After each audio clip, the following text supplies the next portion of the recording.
December 6, 1972. Eugene Cernan, veteran astronaut and commander of Apollo 17. He would be the last Apollo astronaut to stand on the surface of the moon. Dr. Harrison Schmitt, better known as Jack. He would be the first geologist to set foot on an alien world.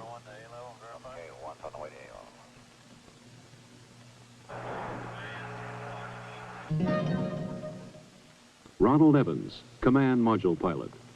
He would remain in lunar orbit, operating a battery of experiments that would take this last close look at the moon.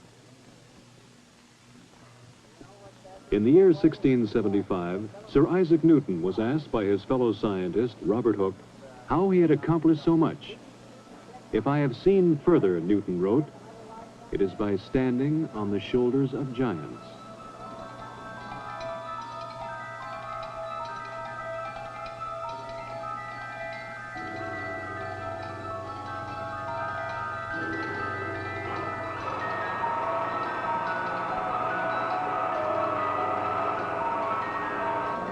First-stage propellant tanks have been pressurized. The engines will build up to a thrust of 7.6 million pounds. T-minus 30 seconds. We have a cutoff. We have a cutoff at T-minus 30 seconds. This cutoff was automatic, done by the sequencer. One command, pressurized the S4B stage, was not given. And despite the fact that it was going to be done manually, the sequencer, in effect, said, I didn't tell you to do it, and therefore you can't be doing it. So at 30 seconds, it very properly stopped the operation. Most of the work was being done right off the firing room in the Launch Control Center at Kennedy. However, there was a great deal of support from the Marshall Space Flight Center, who had a comparable operational group working there with their contractors. So we concluded that we were safe, and we gave the word to jump route to one signal and proceed, which we did.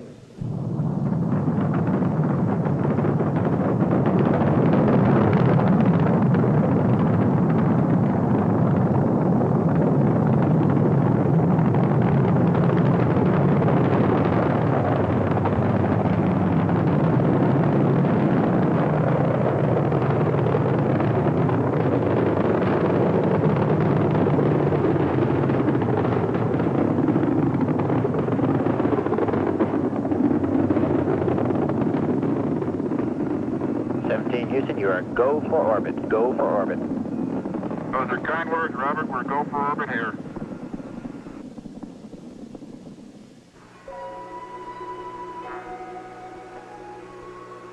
After checking out the spacecraft in Earth orbit, they burned out of orbit and headed toward the moon. Houston, we're right in the middle of a snowstorm.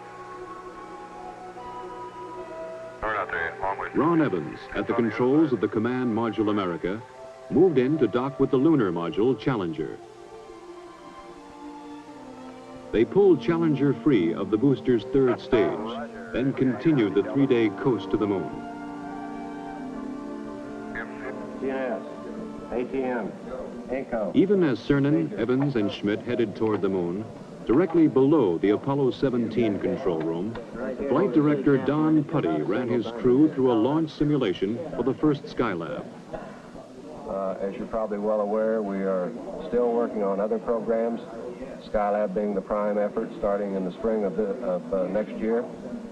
We're also working on the cooperative mission with the Russians, which will take place in 1975. And of course, we've got quite a few of the flight control team as well as other center elements involved in the work on the shuttle. So it's the start of a new era, I hope. Skylab, of course, will fly in the spring of next year with 3 men going up and spending 28 days, and then 2 months later after they land, we'll put 3 men up for 56 days. They'll come down, and 30 days later, another 3 will go for 56 days. So a year of 73, calendar year, will certainly be a busy one from the standpoint of manned spaceflight. December 10, 1972. America and Challenger went into orbit around the moon. Houston, this is America. You can breathe easier. America has arrived on station for the Challenger head. The next day, December 11th, Cernan and Schmitt entered the lunar module and undocked.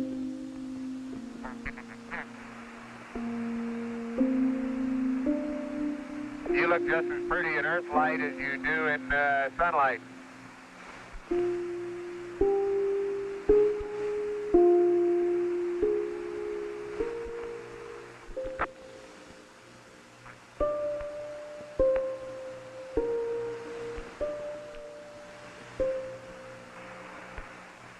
Roger, America.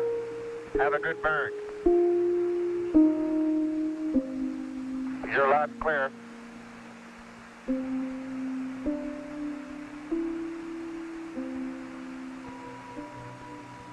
With the command module in the distance, they passed over their landing place, a valley in an area of the moon called Taurus Littrow. Here they hoped to find the youngest material yet sampled and direct evidence of lunar volcanoes.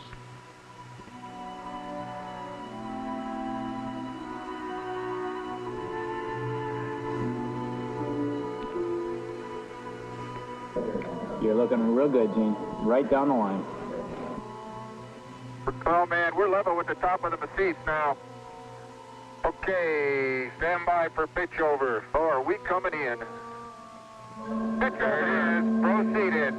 And there it is, Houston, there's Camelot. Wide on target. I see it. We got them all. 42 degrees, 37 degrees, through 5,500. 53 degrees. Okay, I've got Barhay, I've got Poppy, I've got the triangle. That's 2,500 feet, 52 degrees. H-dot is good at 2,000. H-dot is good. Fuel is good. Going down at 10, cut the H-dot. The fuel's good. 110 feet, stand by for some dust. Little forward, G. Little forward a little. 90 feet. Little forward velocity. 80 feet. Going down at 3. Give him a little dust. Going down about 2. Very little dust. Very little dust. Stand by for touchdown. Stand by. 25 feet. Down at 2. Feels good. 20 feet. Going down at 2. 10 feet. 10 feet. Contact. Stop, push. Engine stop. Okay, Houston, the Challenger has landed. Roger, Challenger, that's super. Houston, you can tell America that Challenger is at Taurus Littrow. December 11th. Cernan, then Schmitt, left the lunar module to begin their first EVA.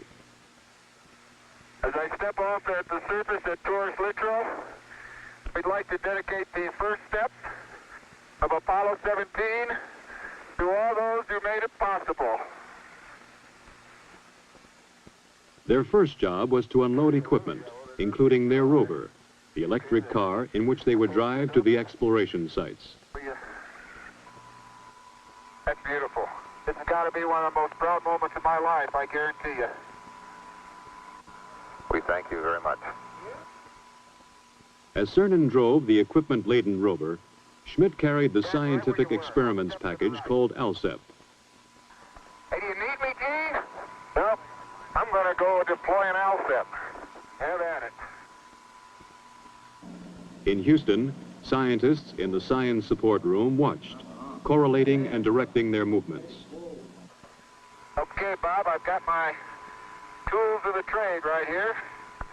As Schmitt set up the various experiments, Cernan drilled a series of holes, both to collect core samples and to implant experimental probes.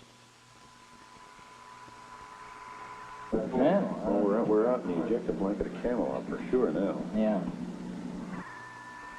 Man, it didn't feel like this stuff was that hard. No, I'll get it. I knew there was something I needed to do. Get the jack in over here, other side. Let me put some weight here. Not going anywhere. Oh, he's going slowly, Bill. Very slowly. I'm gonna get this thing out now that I got it. Boy, it. You know, that's what you call getting down into your work.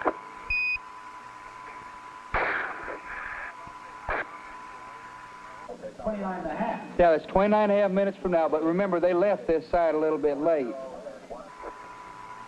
There it is. Okay. Jim, you better make it clear to Parker that we got to pull out. On the moon and on the Earth, they were fighting time now. There are just so many hours of oxygen and water in the backpacks. So many hours of life in the vacuum of the moon. We're up in this area. There you go. Watch that cable. Cable. Oh. Cable. Watch the cable. Cable number 1. You know, they're all fixed, Lee. They'll break the whole world before they'll break the cable this time.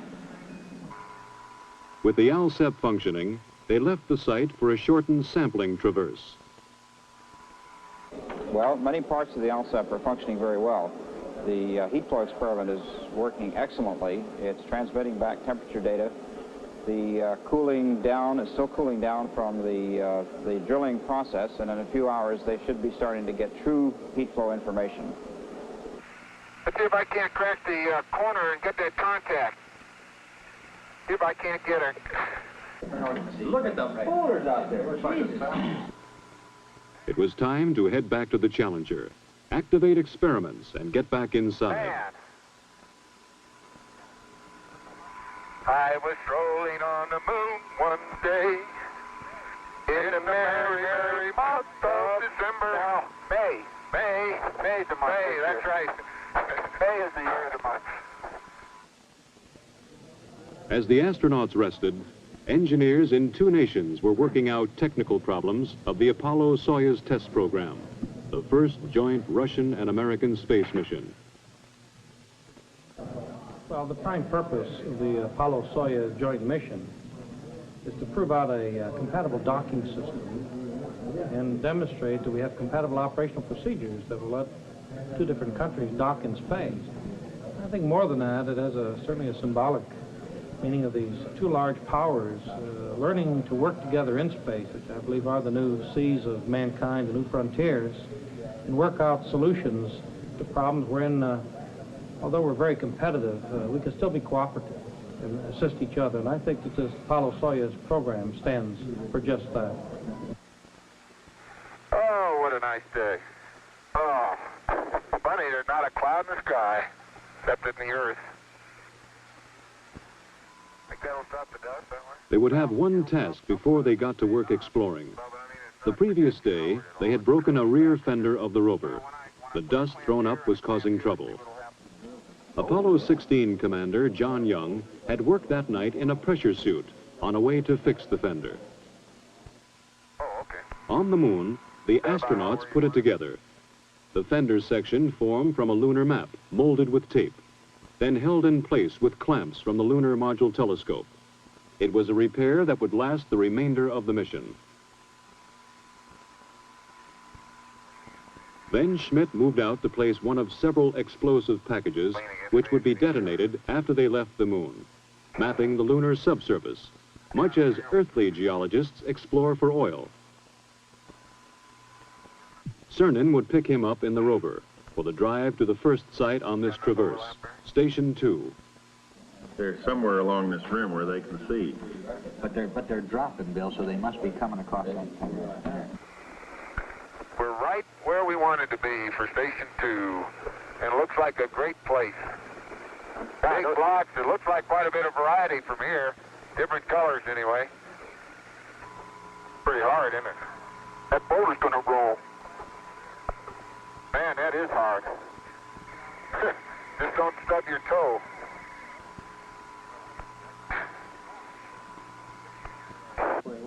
The foreground features are somewhat different, simply because they were farther up onto the hill, I think. But otherwise, that's remarkable. Pottery, it's obviously very cohesive because the bottom of the core is not smooth, it's very jaggedy and fragmental-like. Gene's finished with the core tube, then we should be able to go. If we get that man.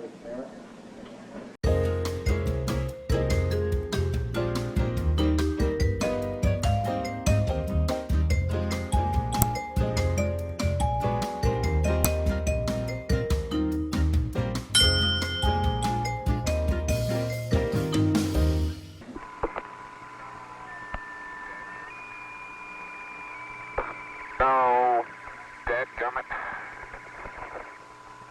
Jack Schmitt having a few problems.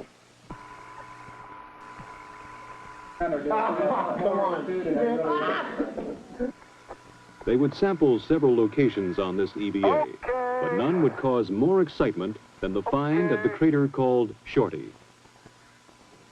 Oh, hey! There is orange soil. Well, don't move it till I see it.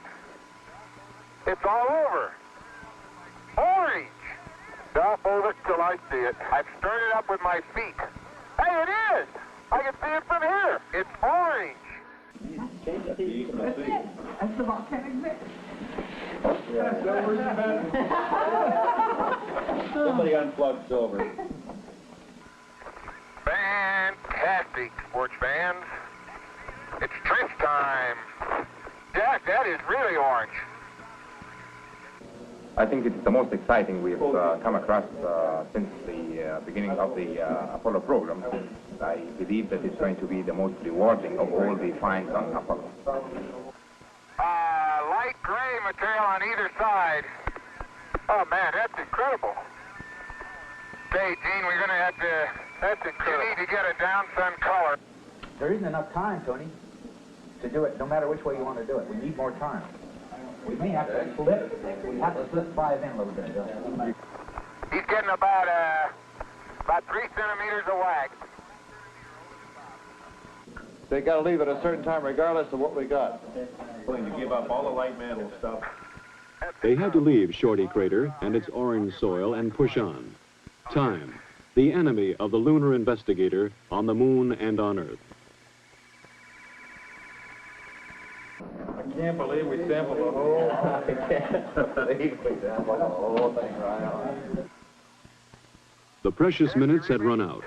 Return to the rover, drive back to the Challenger, close out EVA-2.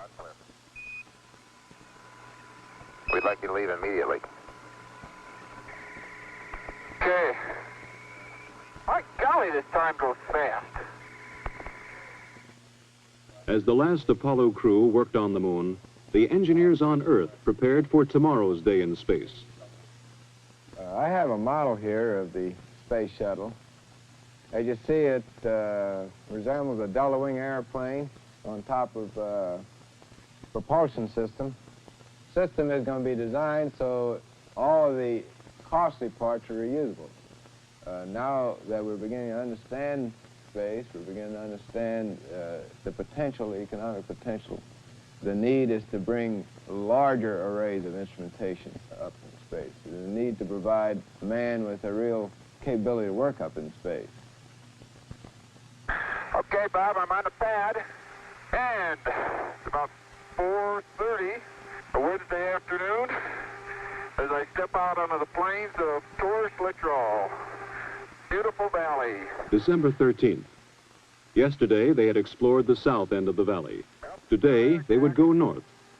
Yeah, well, let's ask for an extension. Hey, Jim, this is the last time for you to really go to bat for us, Jim. We know you'll do it for us. Send an extension for that L stuff. Yep.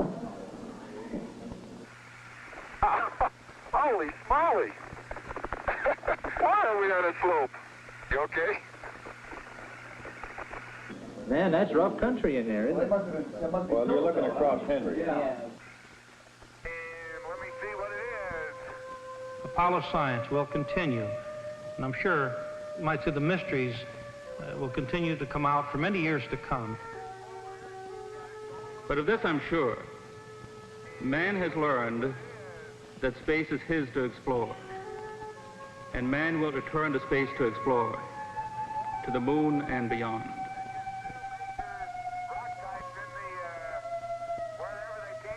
I'm firmly convinced that it's changed the whole basis of philosophy, including religion.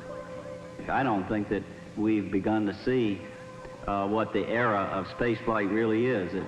We've got a long way to go, and I hope I'm living when we leave this solar system on a venture to find another planet Earth.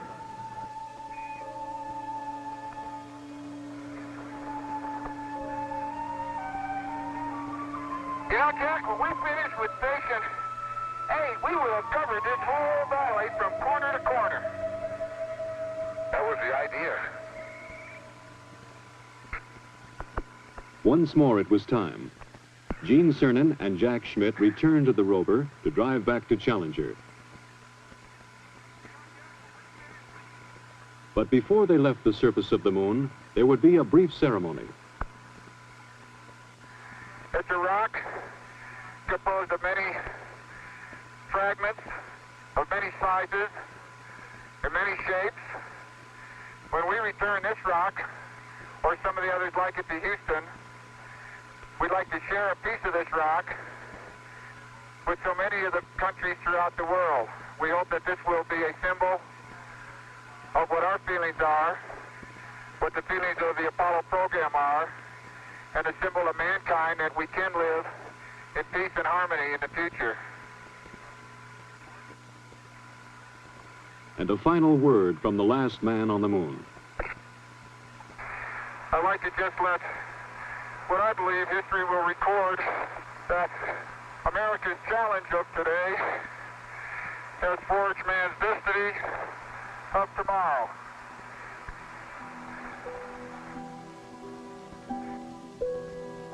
While Cernan and Schmitt closed out the last moonwalk and prepared for tomorrow's liftoff, Ron Evans worked on in orbit. Photograph, observe, describe. Keep operating the cameras and experiments in the Science Experiments Bay. In orbit, as on the surface, the seconds are precious. Possibility at this stage. How is the experiment working now? Working extremely well. We're looking for subsurface geologic structure in the broad sense, layering, for example.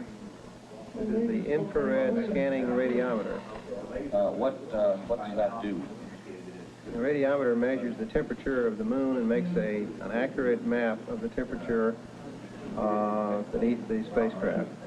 It is working with tremendous success.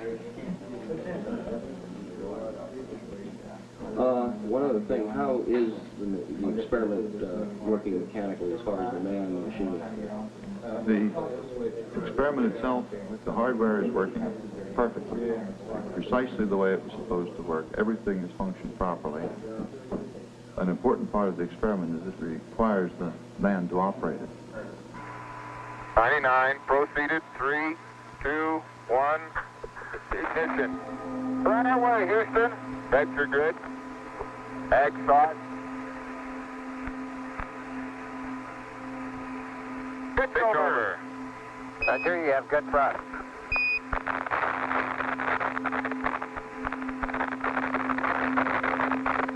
Okay, 30 seconds. 308 your number. Tank coming through 1,500 feet, and H-dot looks good. On the descent stage of Challenger, forever on the moon, they left a plaque reading, "Here man completed his first explorations of the moon, December 1972 AD. May the spirit of peace in which we came be reflected in the lives of all mankind." One revolution later, Cernan and Schmitt caught up with Evans and prepared for docking. Good to see you. Good to have you all back up here.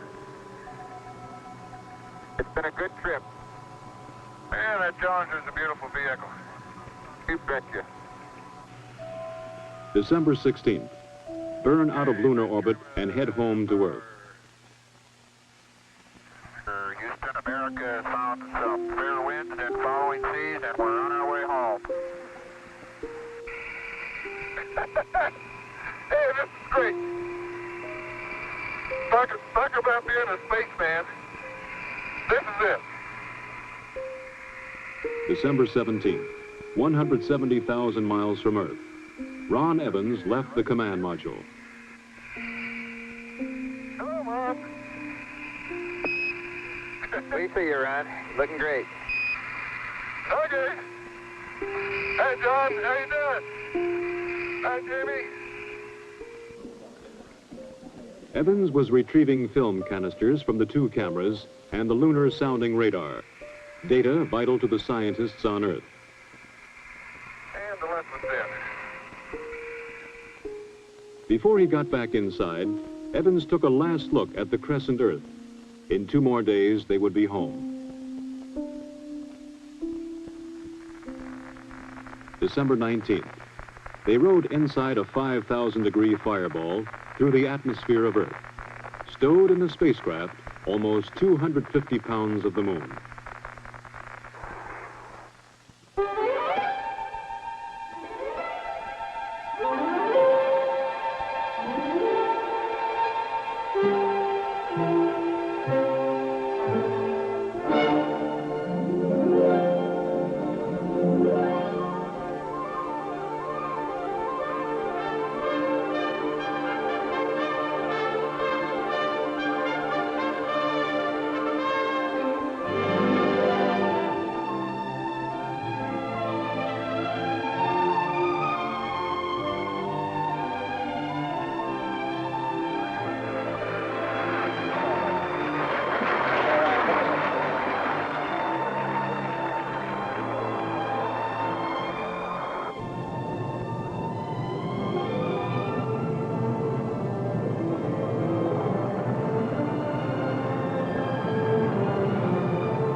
This closes a golden chapter in the age of space exploration.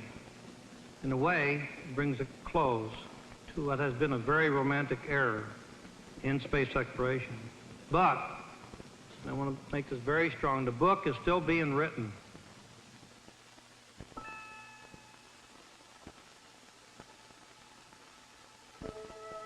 The moon, a lonely world in the absence of man. But here we have left our mark, a signature attesting a legacy to future generations. We stood on the shoulders of giants and touched the moon.